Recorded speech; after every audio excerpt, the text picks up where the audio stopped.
চাঁদ অনুসন্ধানের পর সৌদি কর্তৃপক্ষ এমন ঘোষণা দিয়েছে বলে জানিয়েছে মধ্যপ্রাচ্য ভিত্তিক বেশ কয়েকটি সংবাদ মাধ্যম। পৃথক সেসব প্রতিবেদনে বলা হয়েছে, সৌদি আরবের চাঁদ দেখা কমিটি আজ শাওয়াল মাসের চাঁদ দেখতে পায়নি। দেশটির সুপ্রিম কোর্ট 20 মার্চ শুক্রবার ঈদ উল ফিতর উদযাপনের ঘোষণা দিয়েছে। সৌদির পাশাপাশি সংযুক্ত আরব আমিরাত ও আসসালামু আলাইকুম। সৌদি আরবে পবিত্র ঈদ উল ফিতরের দিনক্ষণ নির্ধারণে আজ বুধবার 18 মার্চ সন্ধ্যায় বসছে বেশি কথা বললে সব বন্ধ করে দিয়ে বসে থাকবো।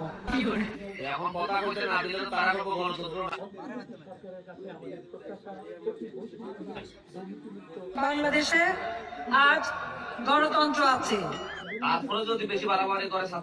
পদ্মা সেতুতে নিয়ে যে ওখান থেকে পদ্মা সেতুতে টুস করে ফেলে দেওয়া উচিত। এই নির্বাচন সময় যদি ছাত্ররা বেজাল করে তখন কি থাকবা? 10টা হুন্ডা 20টা গুন্ডা নির্বাচন টানবা। আজ সৌদির আকাশে ঈদ উল ফিতরের চাঁদ দেখার আহ্বান জানিয়েছিলেন সৌদি সরকার। 2 কোটি 30 লক্ষ টাকা 2 স্কুল জীবন